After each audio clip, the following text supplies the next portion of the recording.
Companheiras, sim, companheiros, aqui estamos para falar do jogo em Barueri. O Palmeiras vencendo o Botafogo de Ribeirão Preto 1-0. É o primeiro colocado nesta fase de classificação. Eu estou aqui com o Fernando Campos, com o Biratã Leal, para falar de mais uma vitória do campeão paulista, que vai bem para o mata-mata mais uma vez. Tudo bem, Bira? Como foi a vitória do Verdão? Sem maiores sustos, né? Não, foi um dia de trabalho pro Palmeiras, aquele dia que você vai tocando ali sem grandes emoções. O Palmeiras fez o suficiente para vencer e mereceu vencer, né? Enquanto o jogo tava 11 contra 11, até teve um equilíbrio, porque o Botafogo tava corajoso, tava criando oportunidades. A gente viu já o Everton fazendo uma grande defesa, mas no momento em que o Palmeiras fica com um jogador a mais, aí era assim, dava para sentir que era questão de tempo até o gol sair. E o Palmeiras não forçou muito. O Palmeiras foi jogando o seu jogo, talvez querendo evitar desgastes desnecessários, até que o Rony faz o gol de cabeça no segundo tempo e sacramenta uma vitória bem segura do Palmeiras num dia em que o Palmeiras jogou para o gasto e assim, e ainda assim ganhou com tranquilidade. O Palmeiras já estava classificado, né? Restava saber se confirmaria a primeira colocação. E a gente vê o momento da expulsão, né? A gente conversou bastante na redação. Ele puxa a camisa do Rony, né, Donan? Tudo bem? Boa noite. Muito boa noite, Edu, Bira, fã de esporte, está aqui com a gente. Sim, né? Tem um puxão que impede ali, né? O Rony de chegar cara a cara para vir com uma finalização. E a interpretação da arbitragem de expulsão, né? Acho até que o jogo, até esse cartão vermelho, não era um jogo tão controlado assim pelo Palmeiras, né? A gente viu o Everton tendo que trabalhar, o sistema defensivo, né, também sofrendo um pouco com a equipe do Botafogo, mas no geral um jogo de controle, né? Mais um jogo de controle desse Palmeiras, sem passar muito a quinta marcha, sem encantar, mas com algumas boas atuações. Uma delas, desse cara aí, né, do Mike, pelo lado direito, foi o grande jogador, o melhor jogador em campo, ele que dá assistência pro gol do Rony, o Rony sendo importante também na movimentação, né, teve oportunidade para marcar com a bola rolando por baixo e de novo mostrando a impulsão e a qualidade que ele tem também no jogo aéreo. O Juan bem na zaga, né, o Palmeiras conseguindo agora 18 jogos de invencibilidade. Tá só a um gol, a um jogo, né, de igualar a melhor marca do Abel Ferreira, né, como técnico do Palmeiras. O principal garçom que tem mais assistências é o Marcos Rocha, mas o Mike fez a função direitinho neste sabadão. O Palmeiras com o time quase completo, né? Poupou o Gabriel Menino, que não é titular, o Zé Rafael e o Hendrick. Aí o Lázaro, a gente viu perdendo algumas chances no primeiro tempo, né? Jogou como ala esquerda. Chegando ali no time ainda, né? Porque o Piquerez fazendo, né, a linha de 3 com o Murilo e com o Luan, né, o Lázaro jogando ali como ala pela esquerda. Ainda não é aquele Lázaro, né, que a gente sabe do potencial que mostrou no Flamengo, que mostrou também no Campeonato Espanhol, está se adaptando ainda. E o Abel também, né, usou essa oportunidade para preservar alguns jogadores importantes, principalmente Hendrick e Zé Rafael, Edu. E a gente vê na tela aí quem é capaz de segurar o Palmeiras. Não perde desde 2021. É uma estatística de respeito, hein? 39 jogos, 81% de aproveitamento, 28 vitórias, 11 empates. A última derrota foi em abril de 21, uma derrota para Inter de Limeira, que a gente vai ver daqui a pouco em ação, derrota contra o Santos na Vila Belmiro. O Palmeiras jogou com o Botafogo e o Santos com a Inter, exatamente porque os dois já estavam classificados, duelando pela primeira colocação. O Botafogo já sem chance de classificação, a Inter de Limeira já classificada para o mata-mata do Campeonato Paulista. A gente vai agora com o Vinícius Nicoletti ou daqui a pouco, hein, seu filho? Vamos agora, então, porque o repórter ao vivo chamando para dar as informações direto da Arena Barueri. O estádio não estava cheio, não, né? O palmeirense acho que não se empolgou muito, mas é para se empolgar com essa estatística, né, Bira? Porque, assim, se tem um time que é hegemônico no Campeonato Paulista, é o Verdão. Neste momento, assim, não neste ano, né? Neste momento, nestes últimos anos, Esse número, para mim, mostra também sobre continuidade de trabalho.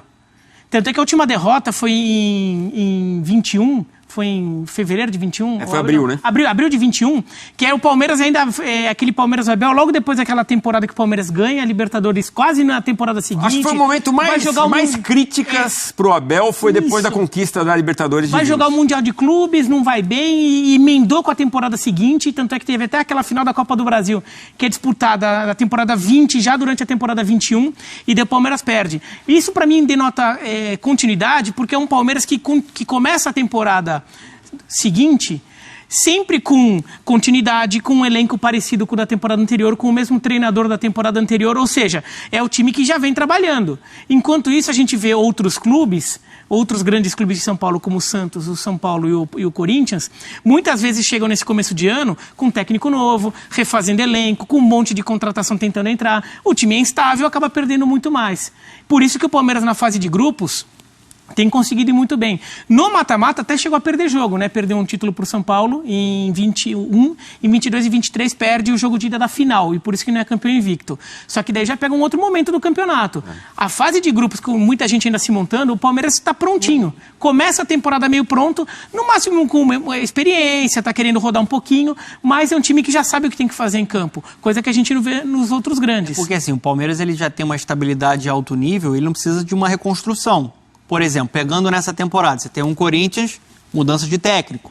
O Antônio Oliveira chegando. Boa parte do elenco. Mudança de elenco também. Você tem uma reformulação dentro do seu plantel. O São Paulo tem uma modificação, sai o Dorival, entra um Carpini. O Santos também, uma reformulação muito focada no retorno à Série A, que é o lugar do Santos. Até um trabalho bem interessante do Carille nesse início. O Palmeiras está ali, estável, sabe muito bem o que fazer e jogando o seu futebol equilibrado. E se você voltar nos outros anos, São Paulo, Corinthians e Santos também estavam com outros tipos de reformulações. Sim. O Palmeiras sempre ali. Sim. Agora a expulsão do Matheus Costa mudou um pouco a cara do jogo. É isso, né? Mudou porque, como o Dona falou, o Palmeiras estava um pouco desconfortável. E eu acho que o Palmeiras estava desconfortável também porque não estava forçando tanto, não estava jogando com sua intensidade máxima, mas o Botafogo criava.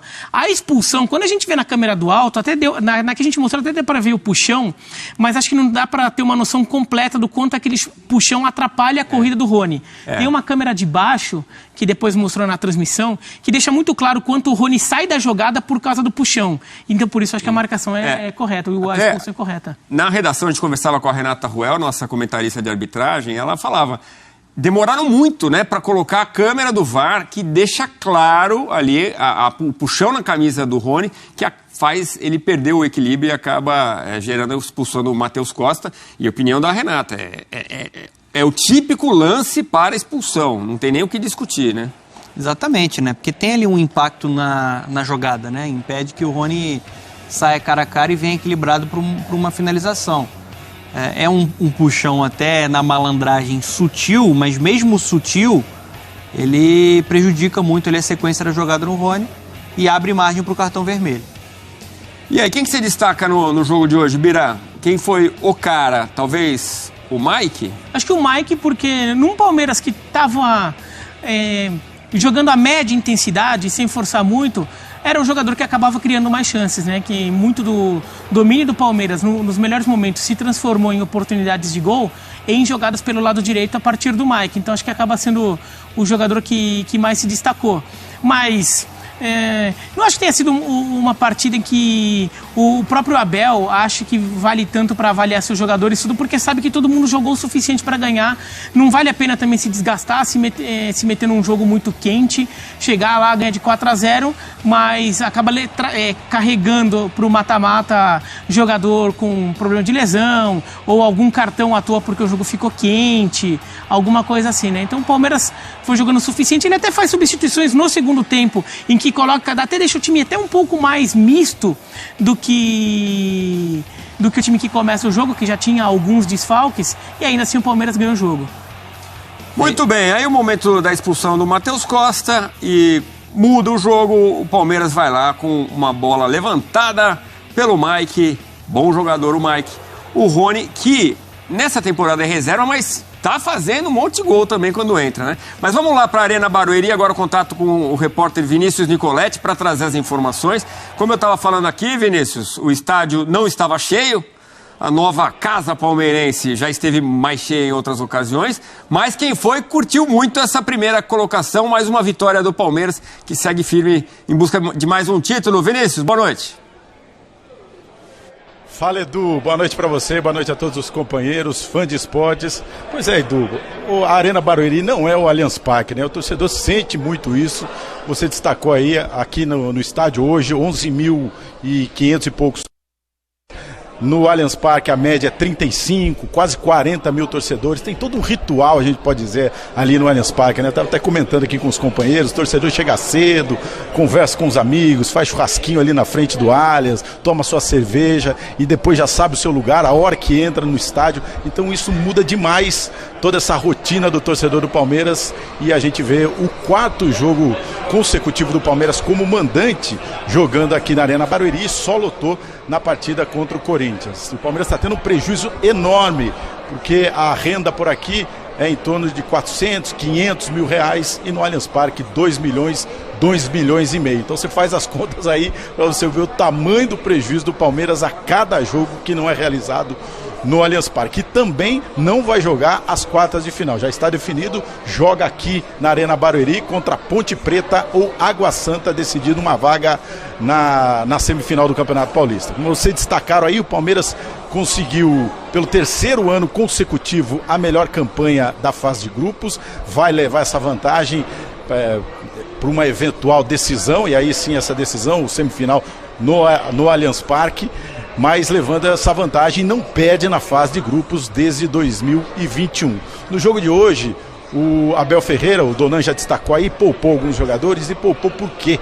Porque eles estavam pendurados com cartão amarelo, caso do Endrick, do Zé Rafael e do Gabriel Menino. Se tomam um cartão aqui, ficam fora do jogo das quartas de final. O time já estava classificado, então ele poupou e aproveitou para testar também alguns jogadores. O Lázaro, que foi titular pela primeira vez, o Mike, que está retornando à equipe, ele já jogou no segundo tempo contra o São Paulo, mas voltou à equipe titular e foi muito bem. Dali saiu o gol da vitória do Palmeiras e as principais jogadas, e a dupla de ataque com Rony e Flaco Lopes. No decorrer do jogo, o Abel Ferreira também foi fazendo algumas mudanças. Caio Paulista mais uma vez ganhando chance, Vanderlan, enfim, ele não colocou hoje a molecada, preservou um pouco os garotos, mas fazendo as mudanças para dar essa rodagem no elenco, como vem tratando o técnico Abel Ferreira. Daqui a pouco chega aqui um jogador, eu só queria... Vem o Rony, avisar aqui, vem o Rony. Queria mostrar aqui, Edu, porque foi muita confusão no último jogo contra o São Paulo, zona mista, sala de entrevista, e como é aqui na Arena Barueri. Então essa aqui é a zona mista, e lá do outro lado, esse é o nosso companheiro, tudo bem, Rosenberg, e aí do outro lado lá a sala de entrevista coletiva. Tá rolando a entrevista já do técnico do Botafogo, o Paulo Gomes está falando, e depois na sequência todas as entrevistas têm que ocorrer na sala de entrevista coletiva. Assim é o protocolo da federação, os dois no mesmo lugar. Se tiver 2 lugares, ocorre primeiro um e depois o outro. Então, quando terminar a entrevista aqui do técnico do Botafogo, vem o técnico do Palmeiras, o Abel Ferreira, para falar sobre essa classificação, o primeiro lugar na